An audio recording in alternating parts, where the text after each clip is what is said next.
Y hoy estamos aquí para presentar este libro sobre la Central Obrera Nacional Sindicalista, los orígenes del sindicalismo nacional sindicalista.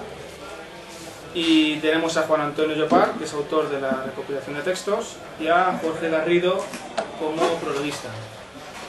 De sobra serán conocidos por vosotros ambas personas. Juan Antonio es editor de Ediciones Nueva República y Jorge Garrido, presidente de Unión Nacional de Trabajadores. Y van a ser ellos hoy los que den la matraca y posteriormente vosotros los que esperemos bombardeéis con muchas preguntas. Así que, Juan Antonio, ¿cómo quieras? Pues nada, pues muchas gracias. Yo voy a ser muy breve, aquí Jorge es el que tiene que hablar más que yo. Y yo soy el hijo, el padre de la criatura, y lo que puedo decir es que es un hijo muy buscado. ¿Qué quiero decir con esto? Buscar hoy algún material de la Central Obrera Nacional Sindicalista es prácticamente muy complicado, ¿no? Entonces hacía ya mucho tiempo, varios años, que queríamos sacar un libro que hablara de los sindicatos, del Sindicato Nacional Sindicalista, y lo vas retrasando porque no encuentras todo el material necesario. Y sí que es cierto que si hubiéramos buscado las publicaciones que empezaron a publicarse a partir del año 37, ya en la zona nacional, habríamos seguramente encontrado algunos artículos más sobre la CONS. Aquí hemos reproducido los artículos que aparecieron en la revista Aquí Estamos, editada en Mallorca, de las cuales supongo que en breve se va a editar la antología de los 20 primeros números. Y lo que se ha buscado es, se han recopilado varios textos que ya estaban escritos del Círculo de Manuel Mateo, una pequeña biografía de Manuel Mateo, así como varios textos que podríamos decir que se han ido encontrando en pequeñas publicaciones, ¿no? Luego hay un texto que es fundamental, a mi entender, que es el texto de Emilio Gutiérrez Palma sobre los sindicatos falangistas, donde básicamente allí ya se puede encontrar el esbozo de todo lo que fue la lucha sindical de los falangistas. Sí que se han recopilado, creemos, todas las octavillas que editó la CONS en el periodo que iba desde su fundación hasta el inicio de la Guerra Civil. Y como curiosidad, pues aparecen recibos de afiliados, aparecen los dos estatutos que hubieron, creo que el primero fue del año 34 y el siguiente del año 37, lo que sería la insignia de CONS, que creo que era al menos la que se reseña como la que se utilizaba, pero sí que se puede decir que hay una gran confusión a partir de la unificación entre el decreto de unificación, cuando ya surge el sindicato, la Central Nacional Sindicalista, con las antiguas CONS. Ahí, evidentemente, en este libro ya no se habla de nada, y yo creo que todo aquel que quiera de alguna manera conocer lo que es la CONS, lo que hizo, las pequeñas estructuras locales que tenía, pues es una base necesaria. No vais a encontrar nada más que lo que sale en este libro prácticamente, y hay pues las típicas anécdotas que supongo que conocéis, pues la CONS de Santander, que había caído en manos de los derechistas y que tiene que ir José Antonio a cambiar la dirección de la central, etcétera, etcétera, etcétera. Yo casi no os diría mucho más. Mi obligación es decir que lo compréis, que leáis, y que aquí tenéis condensado en pocas páginas lo que fue la labor de la CONS, que en verdad no es que fuera mucho, pero es un gran ejemplo de lo que es el nacionalsindicalismo, porque no se puede ser nacionalsindicalista si no se practica en verdad el sindicalismo. Y nosotros somos en un 50% sindicalistas, y hay que demostrarlo. Sí que es cierto que se puede decir que la continuadora de esta CONS no es otra que la UNT, que es la Unión Nacional de Trabajadores, y que ahí están con su labor, intentando de alguna manera seguir el trabajo inicial que hizo en su día, se inició en su día con las CONS. Y por mi parte, pues, Jorge, tienes toda la palabra. Muchas gracias. Voy a empezar contando una pequeña anécdota que sucedió, cuentan los biógrafos de San Felipe Neri, que le sucedió en cierta ocasión en su parroquia. Algunos seguramente la habréis oído. En cierta ocasión fue a confesarse una señora, una vecina de allí de su pueblo, que por enésima vez iba a confesar lo mismo.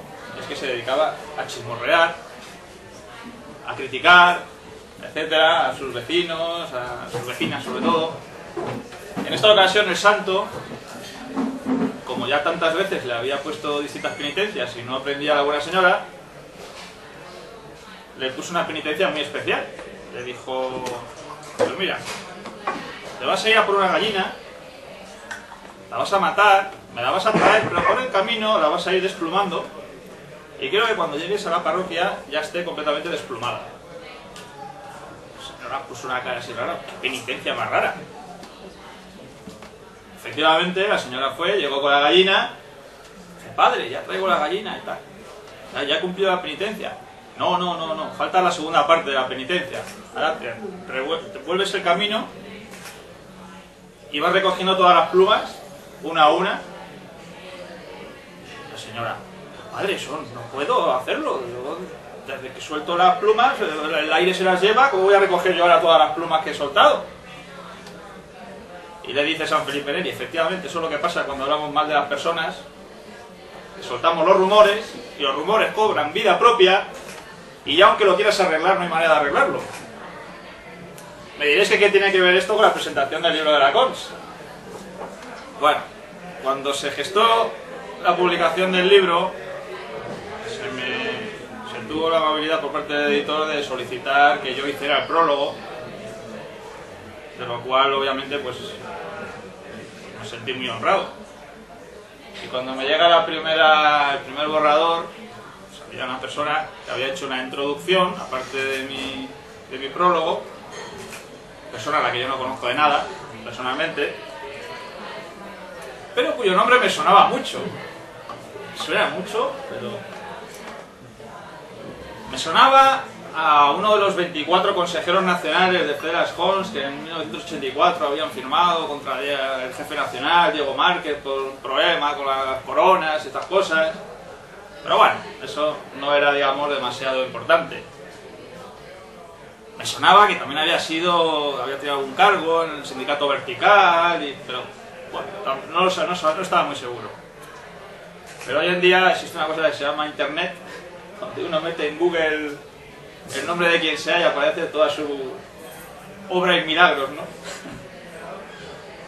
Y aparecieron muchas cosas. Algunas, bueno, yo como abogado pues no puedo criticarlas porque, bueno, pero no deja de ser curioso. He sido abogado de narcotraficantes muy famosos, etcétera, ya empezaba a gustarme menos el asunto. Pero lo más curioso no era eso, lo más curioso es que actualmente es el gran maestre de la Logia Federal de España.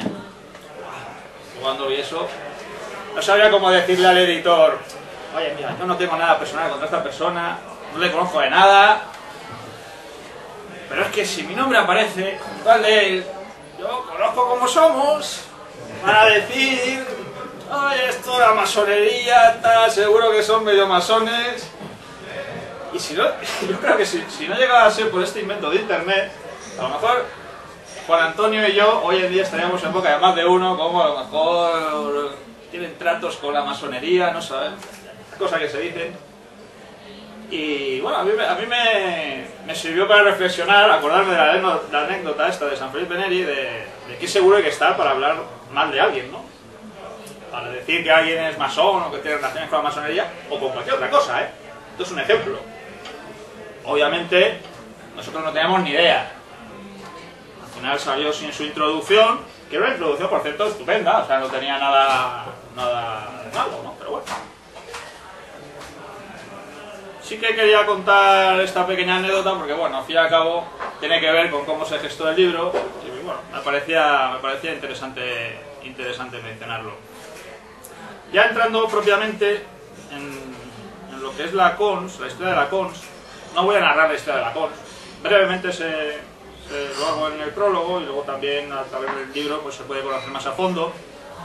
Así de paso, compráis el libro, lo leéis.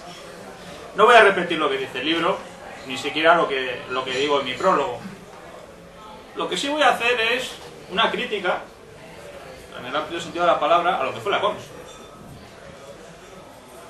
Porque yo creo que con la perspectiva del tiempo y a pesar de todo el cariño ideológico que le tengamos a ese primer sindicato nacional sindicalista, creo que se impone por parte de todos hacer una crítica tanto de lo bueno como de lo malo que tuvo aquella Central Obrera Nacional Sindicalista.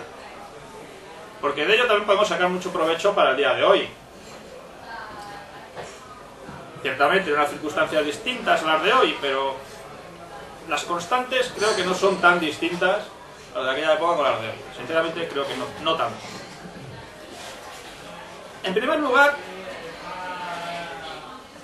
yo siempre he defendido, y bueno, creo que así es, que la ideología condiciona de manera determinante la estrategia en todo, en la política, en el sindicalismo, etc.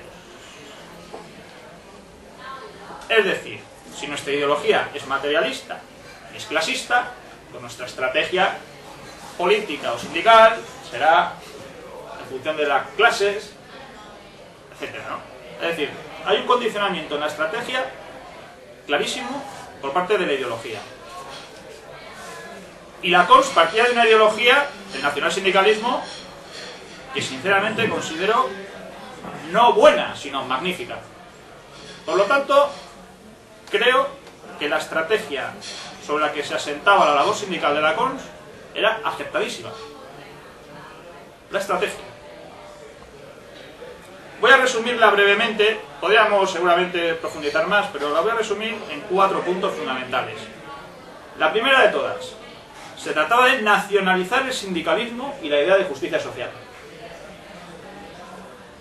Fruto de lo que es el nacionalsindicalismo, la estrategia consistía en eso, en intentar nacionalizar a los trabajadores españoles, a los campesinos, de defender la justicia social desde un punto de vista interclasista.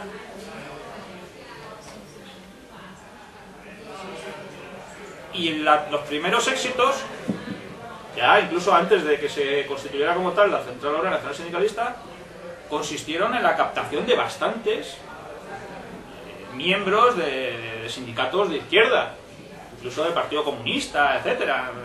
Bueno, ya en las CONS primitivas vemos una cantidad de ex-cenetistas, miembros de la CNT y demás, bueno, significa, yo creo, que la estrategia era correcta y que era posible ese camino. En segundo lugar, mencionar la justicia social como una lucha interclasista, es decir, defender la justicia social, defender el valor del trabajo, es una cosa que va más allá de si se es obrero, si se es campesino, se tiende una tienda, un pequeño negocio. Es decir, lo importante no era ser asalariado, sino ser trabajador, aportar a la sociedad uno con su trabajo, con su esfuerzo, sea intelectual, sea manual, sea del tipo que sea. Claro, por ejemplo, la dialéctica marxista, que asume el mensaje clasista y de lucha de clases, excluye a gran parte de los trabajadores, a todos aquellos que no son asalariados.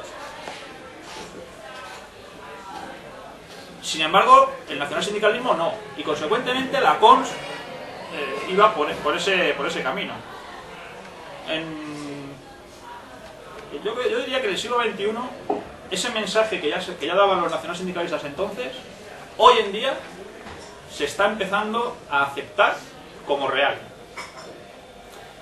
He traído por aquí un libro que se publicó en los años 90, lo que me parece magnífico, lo cual no quiere decir que esté de acuerdo con todo lo que en él se dice, pero bueno, de un economista que seguramente más de uno conocéis, se llama Manuel Funes Robert, fue asesor de la Unión Europea, de Jacques Delors, también del primer gobierno de Aznar. Lógicamente con casi todos ellos acabó bastante mal por sus ideas económicas. Se titula el libro La lucha de clases en el siglo XXI. Y en él defiende una visión moderna de cómo debería ser entre comillas, la lucha de clases, en el sentido de precisamente superar la tradicional visión de la lucha de clases. Y dice, por ejemplo, esta síntesis integradora lleva a reformular en un orden distinto que supera la antigua visión el principio de la lucha de clases. Las dos clases históricas, empresarios y obreros, están fundidas hoy, a juicio del autor, en una nueva que enfrenta a su vez a una tercera clase formada por grupos políticos y financieros.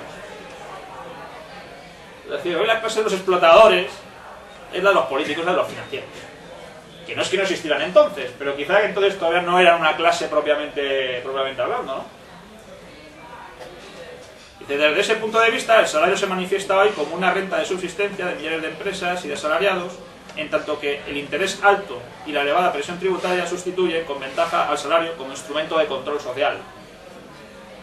Es decir, aquello que estos fundadores del nacionalsindicalismo ya intuían, hoy empieza a ser, no solamente en este libro, también se defiende ya por muchos economistas, la existencia de otras clases sociales. De que el empresario y el capitalista no son una misma cosa, y que hoy en día el capitalista tiene vida propia, y es una clase como tal.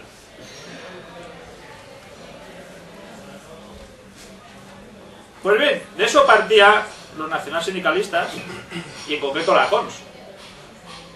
No negaban la existencia de lucha de clases, efectivamente. Estamos en una economía capitalista, existen las clases, hay distintos intereses, y evidentemente la lucha se produce.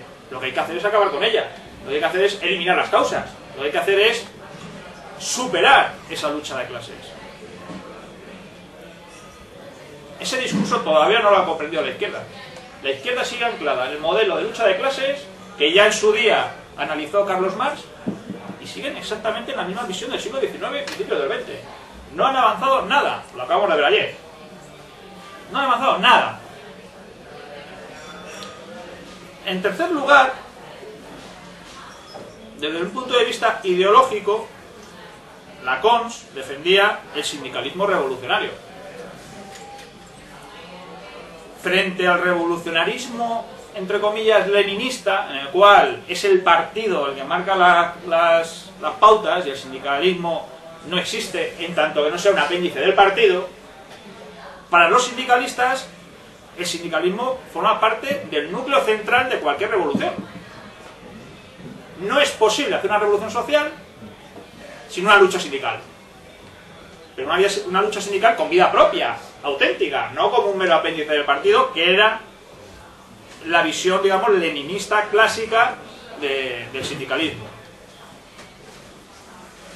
Por eso la Falange, que defendía la idea de que no tenía que haber un partido, de que la Falange no era un partido, era un antipartido, tenía que ser un movimiento social, un movimiento sindicalista.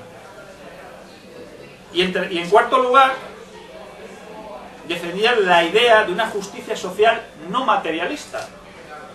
Es decir, no todo era materialismo o economicismo. Había que restituir los valores espirituales, el sentido católico de la reconstrucción nacional, los valores eternos como el patriotismo, el honor, etcétera, etcétera. Todo eso evidentemente estaba ausente en todos los demás movimientos políticos, sindicales, etcétera, especialmente de la izquierda, ¿no? Esto en cuanto a la estrategia, como derivación directa de la ideología, magnífica. Ahora, yo tengo que reconocerlo. Desde el punto de vista táctico, la Falange en general en aquella época, y particularmente la Central Obrera Nacional Sindicalista, fue un fracaso absoluto.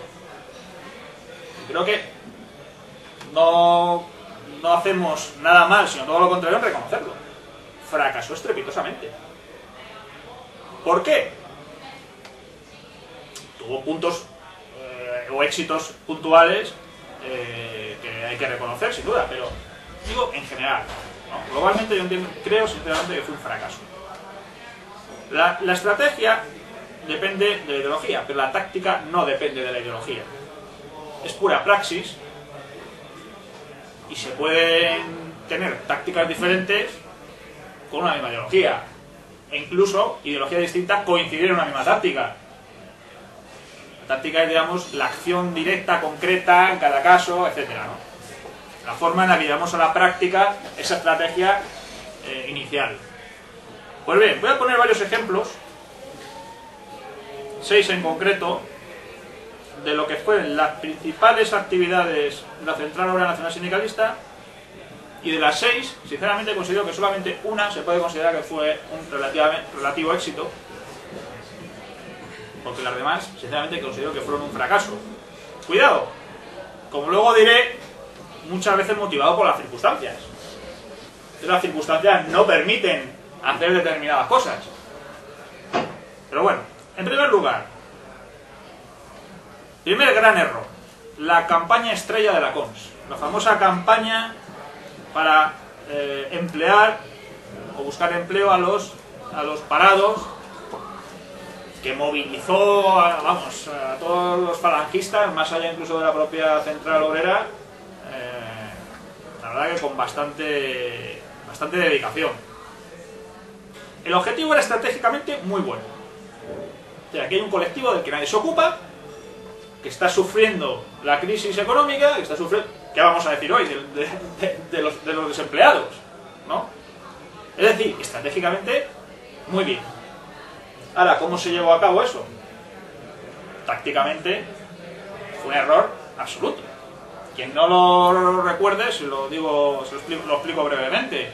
Consistía, básicamente, en repartir una serie de volantes a los trabajadores que estaban desempleados para que se presentaran con ese volante en las empresas, fundamentalmente en la construcción, y obligar a los empresarios a que les emplearan a ellos.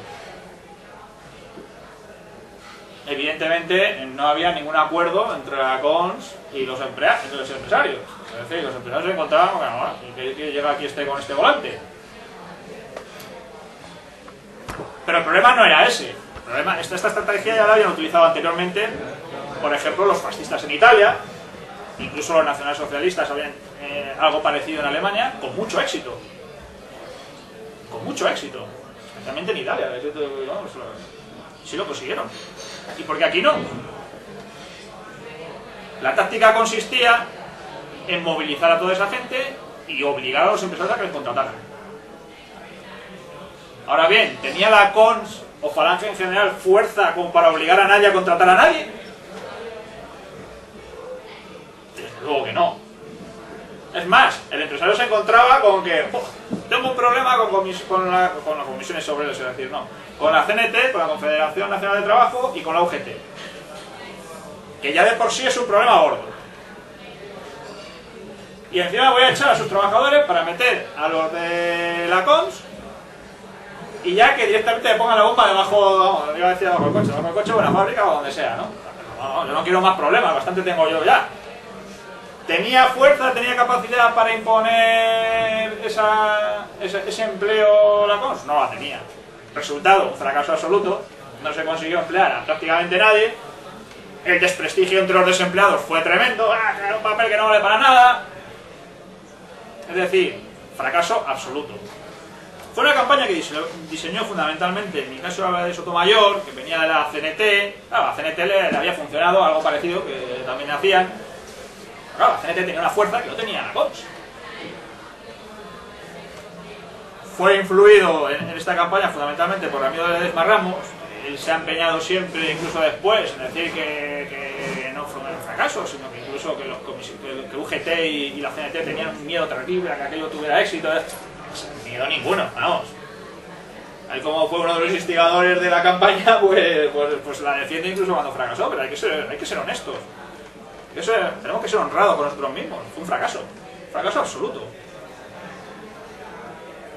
Luego la segunda etapa de la CONS, ya fuera en el caso de Sotomayor y Ramiro Ledesma Ramos, cuando se hace cargo Manuel Mateo, ya con una influencia más directa de José Antonio Rivera, la táctica cambia y esto no se vuelve a repetir. Son menos ambiciosos, porque esta campaña fue muy ambiciosa, se conforman con cosas más modestas, pero de alguna manera tienen también un poco más los pies en el suelo. Lo que sucede es que también esa segunda etapa se da una situación de preguerra civil en la cual prácticamente no hay lugar ya ni para hacer sindicalismo ni nada, ¿no? Pero bueno. Yo entiendo entonces, por lo tanto, que esto era una campaña con una línea estratégica magnífica y una táctica completamente errónea, fuera de la realidad y que, por lo tanto, fracasa.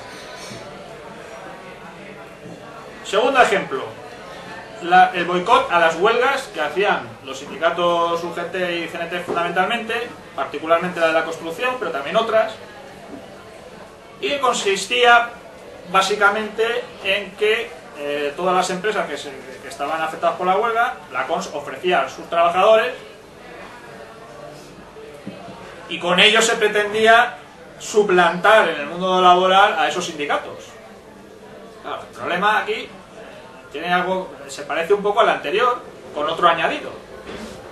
Y es que, por muy injusta y muy política y muy lo que queramos que fuera esa huelga, al final la imagen que se daba, que no era lo que se pretendía dar, pero al final era la que se daba, era la de los de la CONS son los esquiroles que vienen a ocupar el puesto del que está en huelga.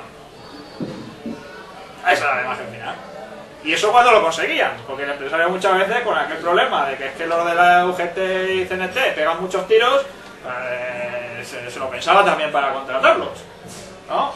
No tenía la CONS la fuerza para proteger a sus propios trabajadores, y bastante que dedicaron para ello. Consecuencia, la imagen de la CONS se fue alejando progresivamente de la masa obrera. Es decir, un mensaje que era sugestivo, que incluso en un primer momento había traído a mucha gente de izquierda, luego se paraliza por esa imagen de esquirolaje, etcétera, que yo entiendo que tampoco hace justicia a la realidad, pero la imagen es la que queda.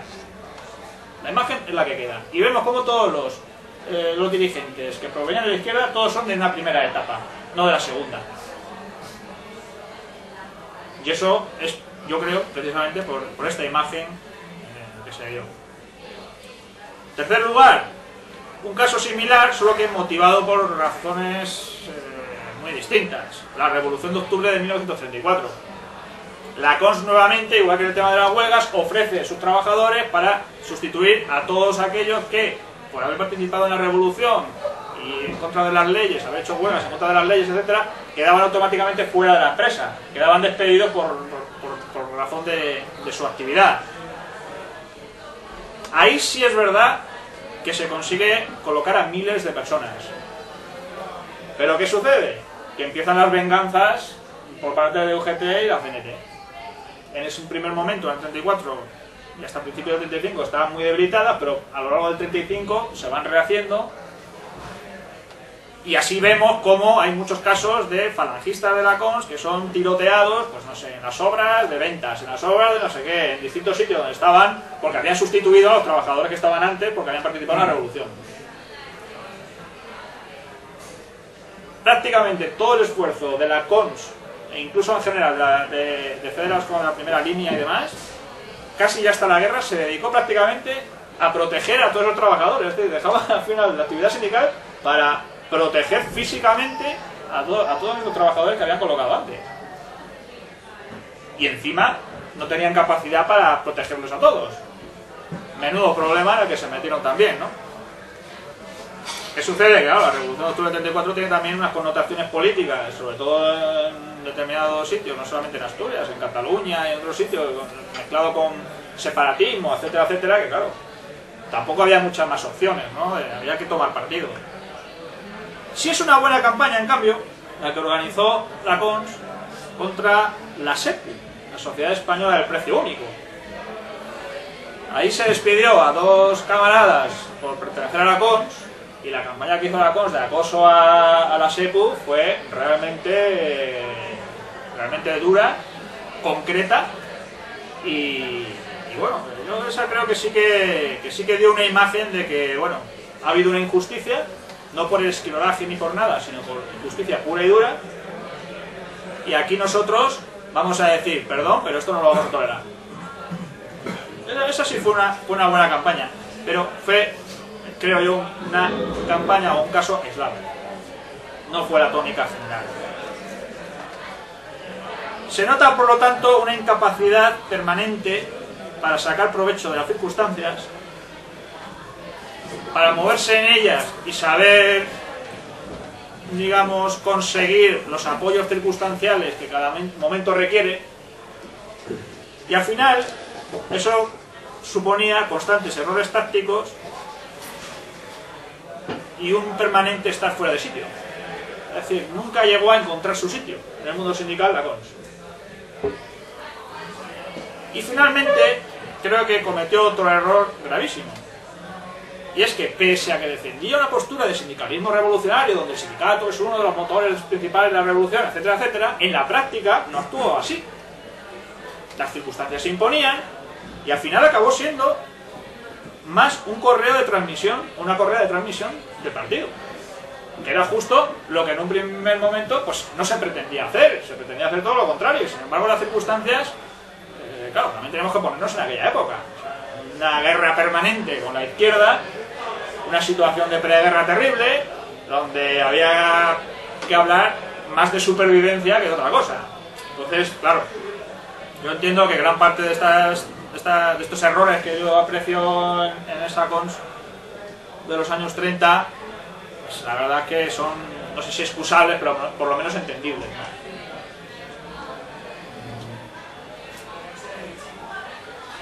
En conclusión, y ya con esto termino, ya si queréis podemos abrir el turno de preguntas. En conclusión, creo que el sindicalismo falangista de la Segunda República tenía no solamente una buena ideología, sino una buena estrategia, y que fracasó, y creo que además estrepitosamente, por utilizar tácticas equivocadas, por no saber evaluar o sacar el provecho adecuado de las circunstancias concretas en las que se desenvolvió.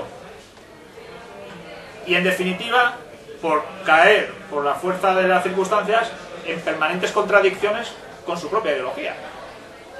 Lo cual le llevó, entiendo yo, a estar siempre bastante alejada de la inmensa mayoría de los trabajadores, que era justamente el objetivo al que pretendía aspirar. Esa es mi conclusión. Pues a ver.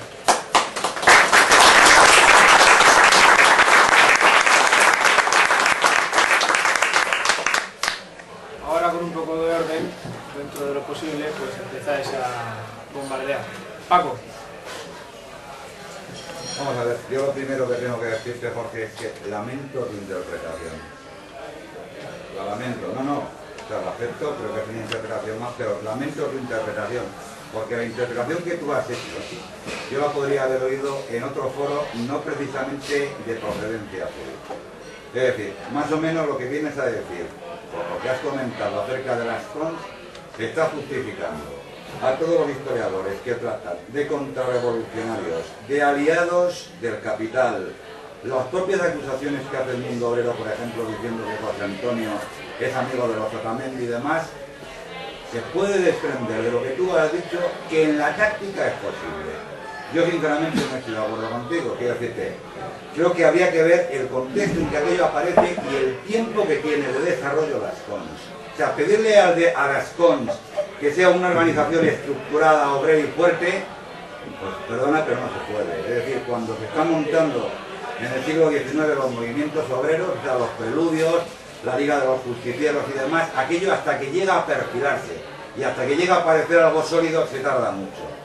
Entonces, desde ese punto de vista creo que el análisis que haces, que puede ser un análisis más, pero que no lo entiendo desde una perspectiva azul, o sea, no lo entiendo.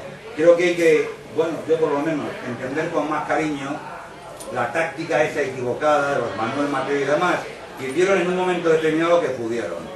Y que si no perfilaron más fue por un problema de tiempo. Sí. Pero no creo, o sea, es que no he visto ningún acierto en lo que has contado. O sea, eran una banda de señores que primero proceden de la izquierda, se sienten atraídos por no sé qué, luego estos señores empiezan a hacer una serie de cosas que habría que ver por qué lo hacen. O sea, el intento, por ejemplo, de taponear al agujero que están dejando huelguistas, eso ya lo habían hecho los fascistas italianos y les habían ido de maravilla. O sea, que a lo mejor, lo he dicho yo, ¿sí? Bueno, a lo mejor resulta que por ahí va el tema, ¿no? No, claro, si lo he dicho yo que va por ahí. Claro.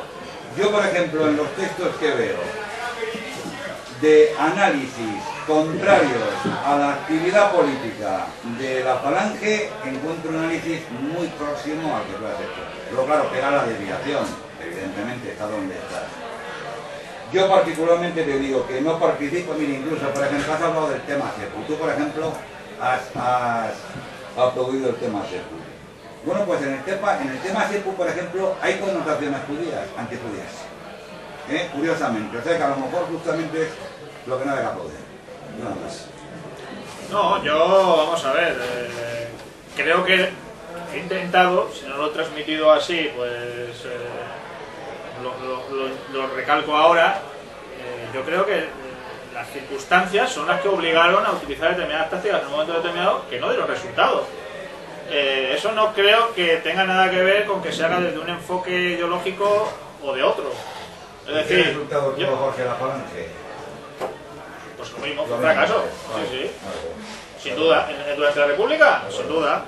Luego las circunstancias de la guerra y demás, pues le dieron un protagonismo, pero vamos, yo creo que cualquier análisis que no parta de la realidad, pues es engañarnos a nosotros mismos. Podemos dedicarnos a decir qué buenos éramos y qué éxitos más grandes tuvimos, pero es que creo que eso no es cierto. Entonces, por ejemplo, el tema que has mencionado, es que trataban de imitar la táctica que dio resultado en Italia con el tema de los desempleados. Yo mismo lo he dicho. ¿Y por qué en Italia sí funciona y aquí no? No me he referido porque aquí... No me he referido al tema de los empleados. Me refiero a cuando se convoca una huelga general para parar Italia y el fascismo dice que no va a consentir. También, pero el caso es el mismo. Me estoy refiriendo a que cuando has hablado, por ejemplo, del problema que surge en octubre del 34, sí, la guerra civil estaba declarada. Sí. Estaba declarada. Entonces, ¿qué postura le quedaba a aquella gente? ¿Y qué he dicho yo? Es decir, sí, pero que la circunstancia le obligaba. ¿Es un error o son las condiciones históricas las que están provocando aquella actuación? Sí. Es decir, cuando en la calle del Piamonte en Madrid se descubre un arsenal en Madrid, en la calle del Piamonte, en la Casa del Pueblo, se descubre un arsenal preparado para salir a la calle, ¿qué reacción puede tener quien no está de acuerdo con los propietarios de aquel arsenal? ¿Qué reacción pueden tener? ¿Qué pueden hacer?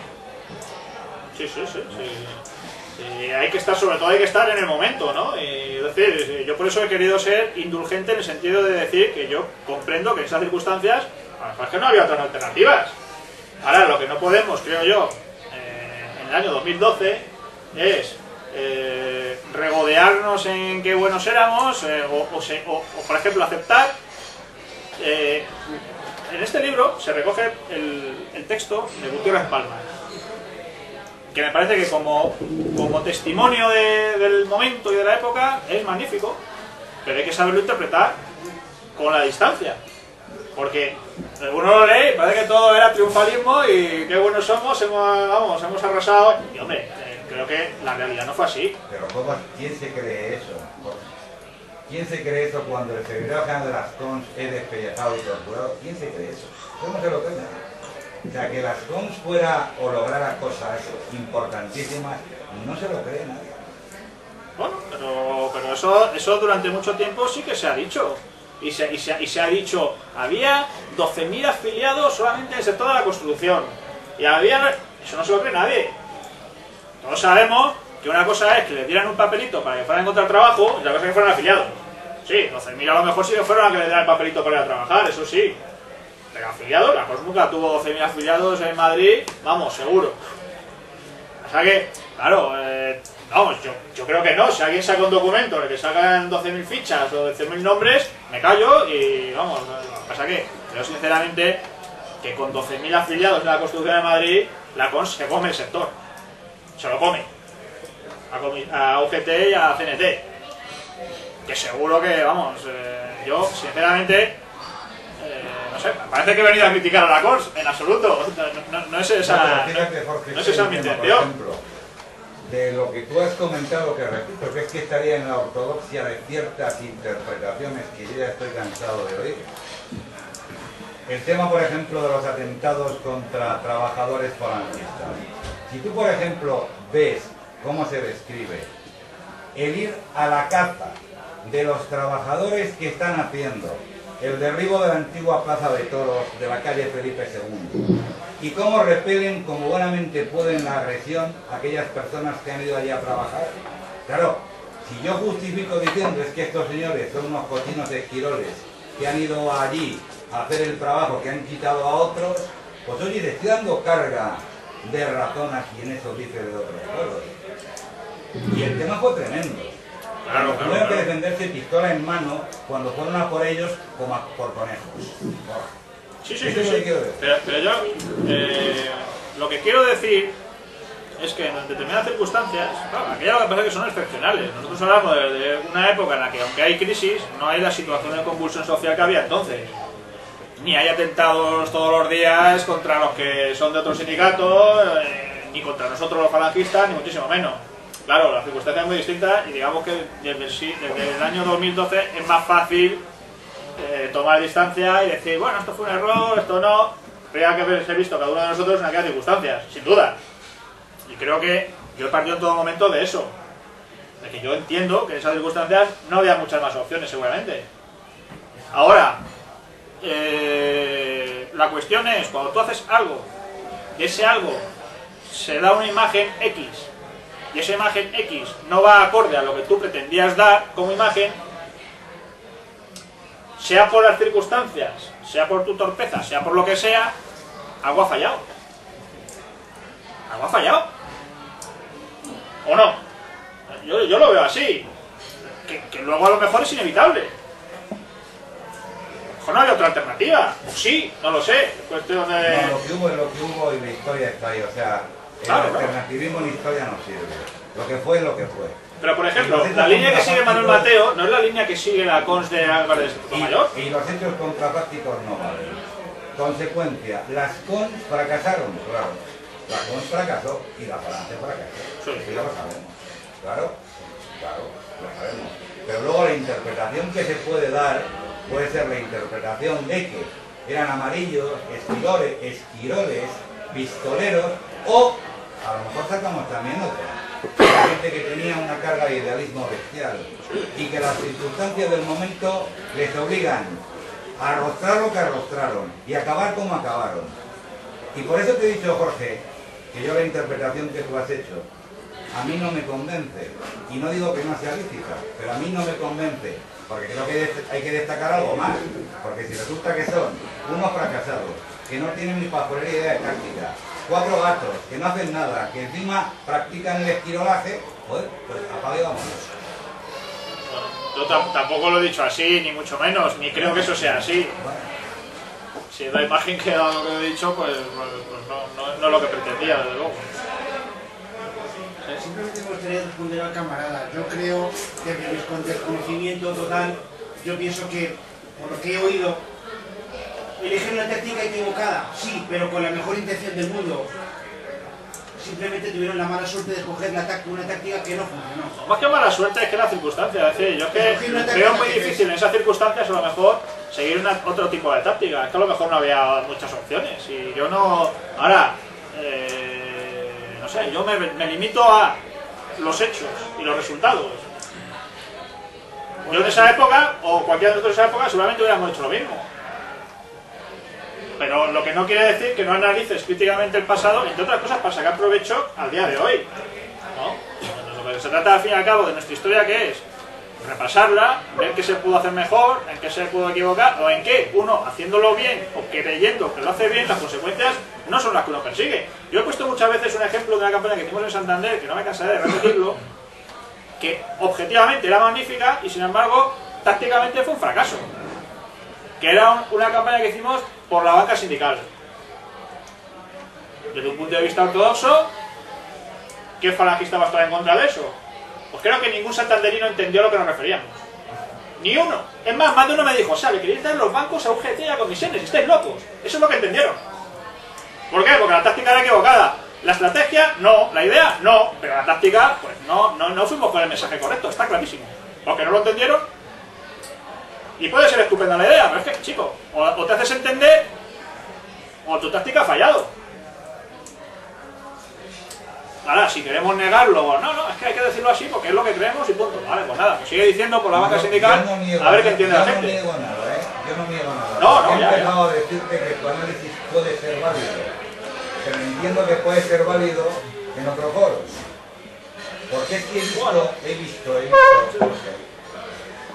repito, además es que he escrito, he tomado nota de lo que has dicho, y entiendo que en lo que has dicho, yo, si no estuviera aquí, sino que estuviera en otros márgenes, me vendría fenomenal tu intervención para confirmar que efectivamente aquello era un movimiento a favor de la patronal y en contra del movimiento. No, de hecho, eso no lo he dicho yo en ningún momento. Es más, digo que yo lo aprovecharía, pero es que estuviera enfrente. Es que fíjate... Porque todo, es que no me ha reconocido, Jorge, perdona, es que no me ha reconocido prácticamente ningún valor a las cosas en lo que ha dicho.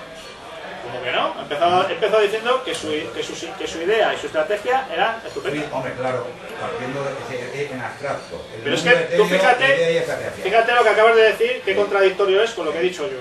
Yo he dicho que la táctica era equivocada porque ni siquiera... O sea, tú has dicho, es que estaba a favor de los patronos. ¿Cuándo he dicho yo eso? Si se enfrentó a los patronos, si los patronos no los querían. Pero en lo que tú has comentado, de cuando José Antonio da los volantes, para que aquellos señores puedan empezar a trabajar, eso precisamente es el argumento que se está utilizando para hablar de cómo la falange era un instrumento próximo a la patrona. Pues quien diga eso es una equivocación absoluta, porque es que ese volante no se da en connivencia con la patronal. En 100.000 libros de historia. Sí. En 100.000, no en 100.000. O sea, no el que diga eso. Casi lo raro es no decirlo. Pero vamos a ver, tú dices que de lo que yo he dicho se deduce eso.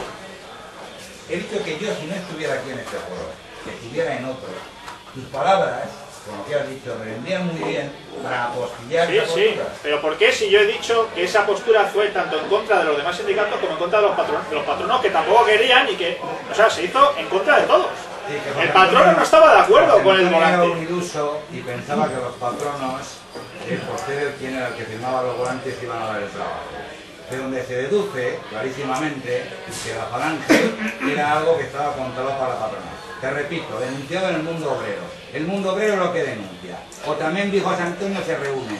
Eso es lo que dice el mundo obrero. Sí, pero eso, vamos, yo entiendo que eso es falso y que no... Vamos, no sé si se reunió o no se reunió, yo no estuve allí. Pero en concreto, el tema de los volantes, yo entiendo que no se hace en absoluto en connivencia con la patronal, ni muchísimo menos. Por lo tanto, por eso precisamente considero que es equivocado. Porque se enfrenta a los dos, a los otros sindicatos y también a los patronos. Joder, entonces, ¿qué has sacado en conclusión? Desilusionado a los desempleados que van con el volante. Se ha enfrentado a los otros sindicatos y se ha enfrentado también a los patronos. Pues no sé dónde está el éxito del asunto. Te has puesto en contra de todo el mundo. Ese es posiblemente, Jorge, el error del balbuceo de una organización que no tiene sus principios todavía claros. Claro, por supuesto. Claro, pero es que a lo mejor hay que empezar por decir. No, pero yo creo que los principios estaban más o menos claros.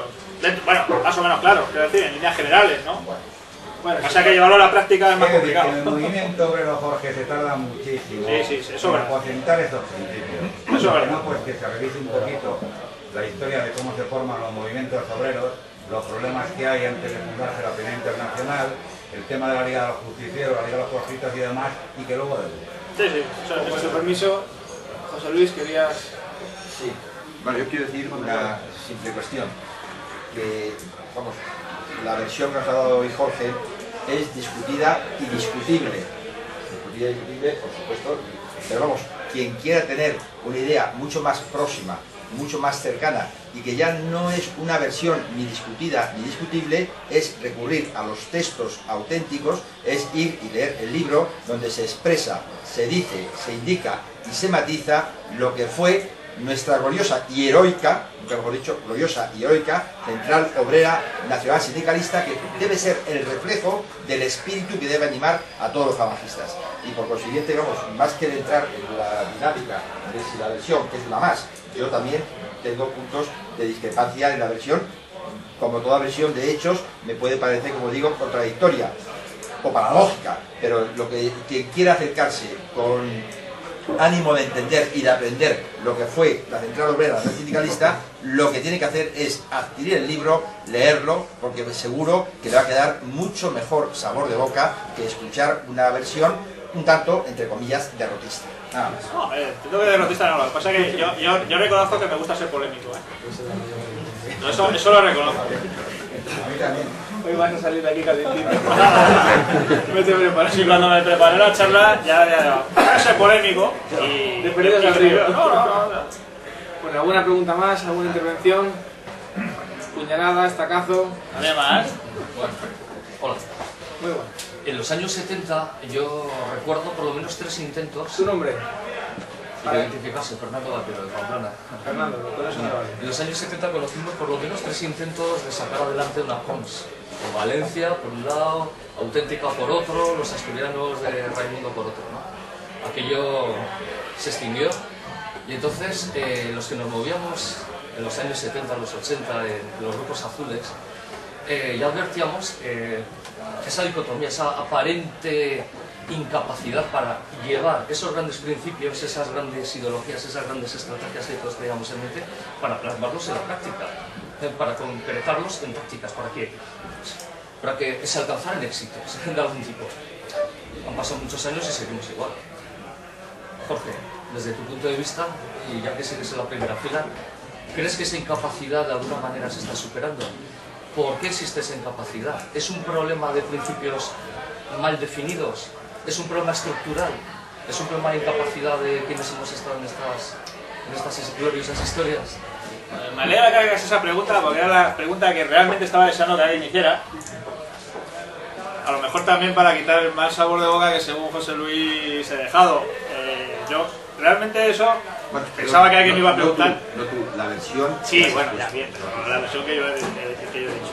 Verás, yo he hecho o he dado una visión un tanto provocadora, pero no falsa, entiendo, de lo que yo creo que es el mal que nos ha aquejado durante mucho tiempo, y es que tiene su raíz en unas circunstancias históricas.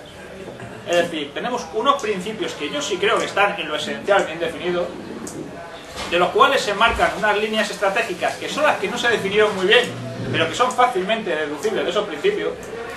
Y lo que falló en los años 30 fue una situación convulsa nacional, tremenda, que impidió que, en frase muy feliz de Miguel Argaya, que me gusta repetir siempre, lo urgente nos impidió hacer lo importante. Estábamos siempre en la urgencia del día a día, de que es que le pegan 2 tiros al camarada, que es que no sé qué, y no puedes andar haciendo el sindicalismo que tú querrías. No tienes tiempo para definirlo, como tú has dicho también muy correctamente, efectivamente. No hubo tiempo para definirlo, las circunstancias obligaron. ¿Y qué pasa? Que quedó, digamos, ya marcado una forma de actuar también en el sindicalismo, lastrada, creo yo, por esas circunstancias, pero que se ha alargado a circunstancias que ya no son iguales. Entonces, esa contradicción que por la fuerza de los hechos, las circunstancias del momento, vivió la CONS, se han ido, digamos, manteniendo cuando las circunstancias ya no son aquellas. Yo creo que en la época de la transición, sin ser las circunstancias de los años 30, sí había a lo mejor algunas características también de violencia con la izquierda, etcétera, que bueno, podían más o menos asimilarlas sin llegar a tanto, pero bueno, y que a lo mejor por eso las tácticas pues siguieron sin adecuarse convenientemente. En los últimos años estamos haciendo un esfuerzo por sí hacerlo, por sí definirlo. El tiempo dirá si con éxito o no, porque ciertamente hace falta mucho tiempo, porque como bien se ha dicho aquí, efectivamente para cualquier movimiento político en general, social en general, y particularmente en el mundo sindical hace falta mucho tiempo, porque hay que definir formas de actuación, hay que hacer entender que las tácticas obedecen a unas razones estratégicas, que las razones estratégicas a su vez tienen que ser coherentes con la ideología, y que la gente se mentalice y actúe en consecuencia. No es fácil, no es fácil. Nosotros por lo menos lo estamos intentando, no con ningún éxito espectacular, pero dando pasitos interesantes poco a poco. Y yo sí creo que es posible, que es necesario y que se va a hacer. Y que se va a hacer. Lo que pasa es que requiere de nosotros una mentalización que consiste en primer lugar en quitarnos el esquema de la época de la preguerra civil o guerra civil. Es decir, estamos hablando del sindicalismo en el año 2012.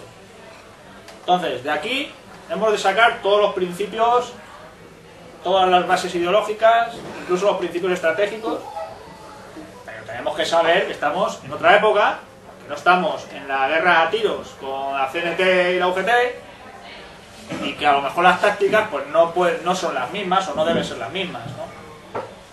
Pero vamos, yo soy optimista, ¿eh? Yo creo que vamos a ser capaces de hacerlo, y de hecho creo que aún en pequeña escala lo estamos haciendo.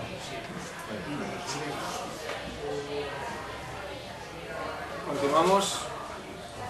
Juanfran.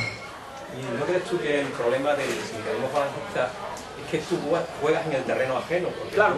Porque es que tú tienes unos principios que vas a desarrollar en el campo contrario, porque como bien has dicho tú, vas a desarrollarlo en la lucha de clase. Y la cuestión es que te tienes que implicar en esa lucha de clase que a la vez es contraria a tus principios. Pero yo creo que desde mi punto de vista, una de las cosas que los falangistas debemos comenzar a hacer es intentar ser coherentes con otras ideas, intentar fomentar el cooperativismo, que es la forma más cercana a nuestra ideología política en la legislación y el estado actual de cosas, ¿no? Porque es que actuar dentro del sindicalismo actual, efectivamente tienes que hacer cuña, pero es que tu fin no es ese, tu fin último no es ese. Te estás jugando en un terreno contrario, donde... Claro. Y yo creo que de ahí parte una base tanto de la falange como del sindicalismo, ¿no? Pero un terreno contrario en el que además te tienes que definir. Claro. Por ejemplo, ayer ha habido una huelga general, te tienes que definir. Entonces, como estás jugando en campo ajeno y con las reglas de otros, ¿tú cómo te defines en esas circunstancias? Puedes adoptar distintas posturas. Una, ignorar la realidad. Voy a mi aire y la ignoro. Es una posibilidad. Creo que no es muy inteligente, pero bueno, es una. Otra, ante las circunstancias, reacciono en contra. Entonces, que hay una huelga general, como lo convocan los sindicatos con los que yo estoy en contra, pues yo la boicoteo. Bueno, es una posibilidad. La otra, me sumo entusiásticamente porque no deja de ser la lucha obrera, el sindicalismo, etcétera, etcétera. También creo que es un error, pero es otra. Nosotros creemos, y así lo estamos haciendo en la UNT, que no puedes sumarte a algo con lo que no estás de acuerdo, pero tampoco puedes boicotear una reivindicación si la causa es justa. Claro, es una situación complicada, pero si tú lo boicoteas, la imagen de amarillo no te la quita nadie, aunque ideológicamente tengas toda la razón del mundo. O sea, al final lo que prima que es que en mi empresa he hecho huelga y nadie va a decir que no eres sindicalista. Ahora, si tus compañeros están haciendo huelga por una causa justa, cuidado, si estamos hablando de como en octubre del 34, donde se mezclaba el separatismo hasta, en fin, de todo, ¿no? Estamos hablando de una causa justa, ¿no? Por ejemplo, la reforma laboral, la última reforma laboral. Bueno, pues es que si todos hacen huelga, o todos los sindicalistas de tu trabajo hacen huelga, y tú no, ¿cómo pretendes convencer a los compañeros de que tú eres sindicalista? Ya, podremos decir que coherentemente no habría que sumarse, y a lo mejor sería lo más coherente ideológicamente, cuidado. Pero sabemos que eso te va a estigmatizar. Tú no puedes ir de sindicalista boicoteando las acciones de los sindicalistas. ¿Por qué no? ¿Por qué no? Ahora, no puedes tampoco apoyarles si su punto de partida es equivocado. Y especialmente se ha visto, por ejemplo, la huelga general de ayer. O sea, ¿el motivo qué es? ¿Que haya un referéndum sobre el tema de la intervención? ¿O esas cosas añadidas como el tema del aborto y no sé qué han metido por ahí, como que hay un retroceso social en general y metiendo cosas que no tienen nada que ver con el tema laboral? No podemos estar de acuerdo con eso. ¿Cómo vas a apoyar ir allí de palmero con comisiones y UGT? No puedes. Pero si le boicoteas la huelga, aparte de que no tenemos capacidad tampoco para boicotearla, porque claro, esa es otra. Esa es otra. Cuando los italianos hacían aquello, ellos tenían capacidad para imponerse a los demás. Si tú tienes la capacidad para imponerte a los demás y para imponerte al sistema, no tienes que hacer seguidismo ni muchísimo menos. Porque tú puedes por ti mismo imponerte. Ahora, la circunstancia es que no podemos. O si no puedes, te tienes que mover en la circunstancia en la que estás. No en una ideal que te has forjado tú y que, bueno, a lo mejor ideológicamente es la más coherente, pero en la práctica yo creo que no. Y yo creo, sinceramente, que de la experiencia de la CON se puede sacar mucho fruto de las partes buenas y de los errores que yo entiendo, que si se comprenden y se analizan a fondo, pues nos pueden dar muchas pautas para el presente y para el futuro. Yo sinceramente sí lo creo. O sea que si partimos de negar la evidencia, pues bueno, entonces no vamos a aprender nunca, claro. Seguimos. Has dicho antes que una de las grandes aportaciones de esta ideología era que consideraba que no solamente los asalariados eran trabajadores. Claro, sí es verdad, porque ahora eso ya se da por hecho. Pero la dificultad era cómo se integraba a un pequeño empresario, a una persona que tiene un pequeño negocio, el sindicalismo. Ese es el gran problema de ahora. ¿Cómo se hace? Porque también hubo una central empresarial o algo así. No se llegó a constituir, hasta la guerra civil no se llegó a constituir. Hubo un proyecto, pero claro, José Antonio, creo que es en la conferencia del Círculo Mercantil, me parece que es, si no recuerdo mal, cuando habla de la lucha de clases, él deja muy claro, estamos en contra de la lucha de clases porque queremos suprimirla. Ahora, la realidad es que vivimos en el capitalismo y que existe la lucha de clases. No negamos la realidad, queremos superarla, queremos hacer las cosas. Y la CONS no es una central de empresarios, es una central obrera.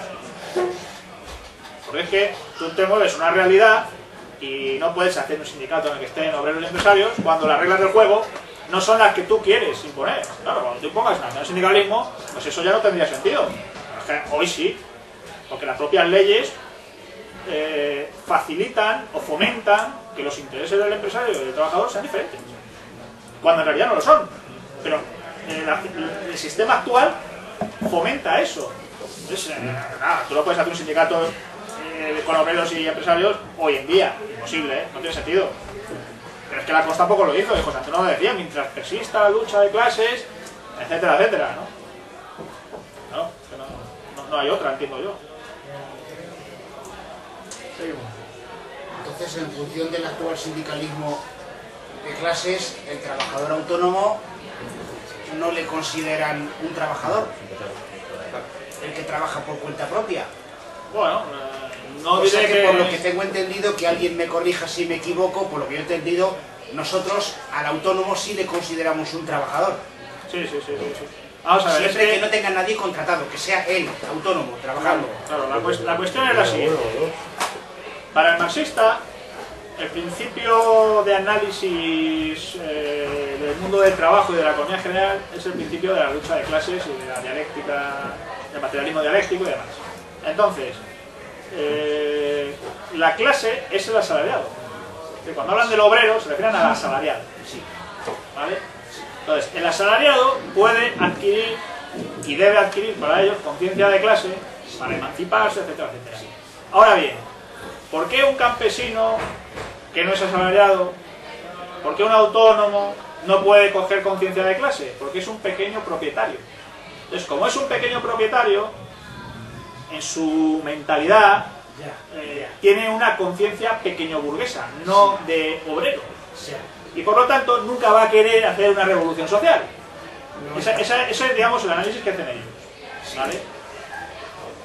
Consecuentemente hay que enfrentar al obrero con el empresario por un lado y también con todo lo que es la mentalidad pequeño burguesa. Por eso fomentan la lucha de clases, ¿no? Entonces, al final, claro, los sindicatos actuales que beben de esa filosofía no tienen en sus filas ni a agricultores, ni a autónomos, taxistas, tenderos, no, porque es que se sale de sus esquemas. Se sale de sus esquemas. Su concepto no es el de trabajador, es el de asalariado. ¿Vale? Se puede decir más alto, pero no más claro. Compran.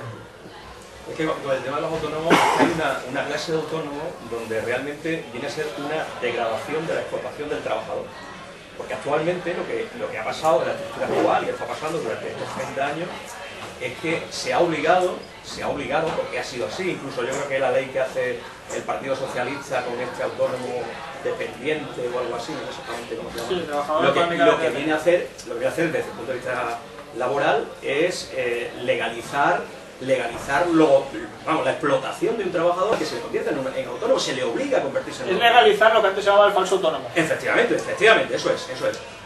Yo creo que un sindicato planetista tiene que tener como un punto de referencia, con una reivindicación social esa situación, porque esa situación es una degradación realmente del trabajador, donde al trabajador se le humilla de tal manera en las necesidades vitales que tiene y se le obliga a que sea autónomo, ¿no?